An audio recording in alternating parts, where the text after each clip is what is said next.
Olha só, a gente vai começar pelo Vitória, que vai começar daqui a pouco, às 3 da tarde, a preparação para o confronto contra o Flamengo, domingo, às 4 da tarde, no Barradão.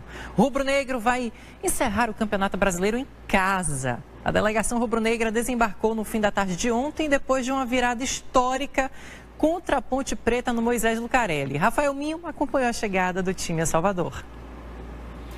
Cerca de 300 torcedores do Vitória se reuniram no saguão do aeroporto para recepcionar os jogadores do Leão no desembarque.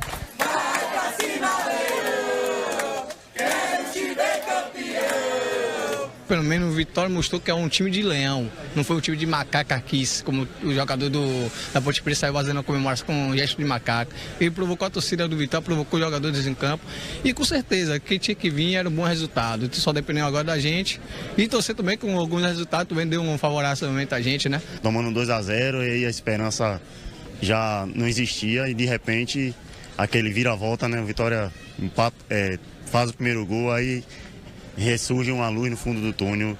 E quando virou o jogo, foi só extravasar, que a torcida fazia festa. E estamos aqui hoje apoiando para que domingo a gente possa encher o Barradão e ganhar o Flamengo e se livrar de vez desse rebaixamento. Veio o primeiro gol, veio o empate e a virada histórica que marcou e tipo, Trellis e é o nosso Marinho atual. Autor de 2 gols em Campinas, o colombiano Trellis comemorou a reação da equipe na partida, mas lamenta não poder jogar contra o Flamengo. É triste não poder dar do último jogo, mas sei que todos meus companheiros vão conseguir a vitória e vamos ficar na Série A. Ele ainda falou sobre o episódio constrangedor com o jogador Rodrigo da Ponte Preta. Nesse tipo de jogos tão importantes sempre vai ter coisas que os adversários vão usar para desestabilizar o time contrário, então eu só quero falar que a verdade é fiquei tranquilo, sabia que não me podia descontrolar porque aí o normal era eu bater nele e não posso falar mentiras que passou por minha cabeça fazer isso, mas tinha que me controlar por vendo grupal e acho que a gente com 11, por isso todos juntos pudimos ganhar um jogo muito importante para a gente. Para David, a tranquilidade foi essencial para o time fazer os gols que precisava. O time não ficou nervoso, não mudou o jeito de jogar. Lógico que com um a mais favoritou isso pra gente. E com tranquilidade a gente conseguiu essa vitória que a gente sabia que só podia sair de lá com 3 pontos.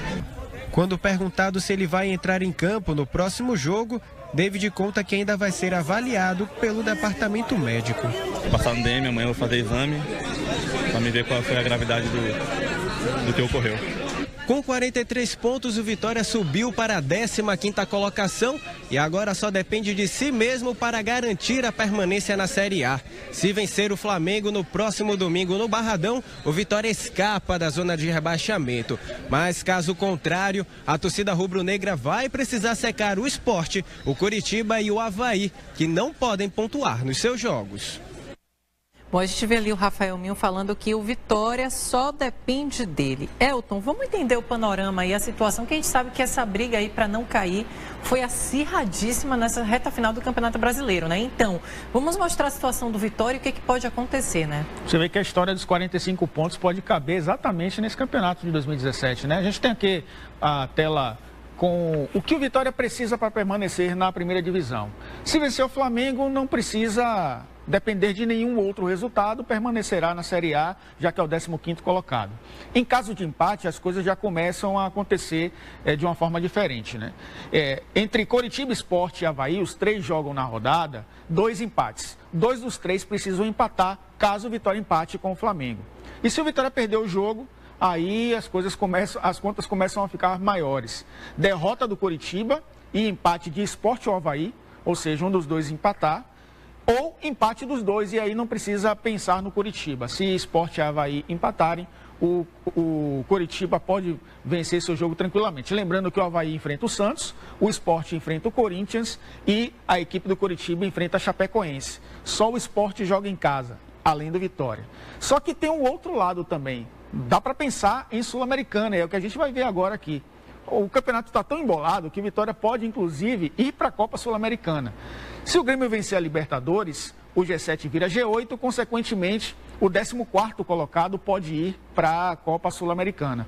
Para isso, o Vitória precisa vencer o Flamengo e torcer por uma derrota do Fluminense para o Atlético Goianiense. Aí todo mundo fala, o Fluminense vai perder para o Lanterna do campeonato, há uma segunda chance para o Vitória ir para a Sul-Americana. Se o Flamengo vencer a Copa Sul-Americana, aí se torna G9 no Brasileiro e, consequentemente, o 15º vai para a Sul-Americana. É só o Vitória terminar em 15º lugar, nesse momento é o 15º. Então é só permanecer na posição que está, que o Vitória pode ir para a Copa Sul-Americana. Vamos ver o que é que os deuses do futebol estão preparando para Bahia e Vitória, né? Porque Bahia também tem chances.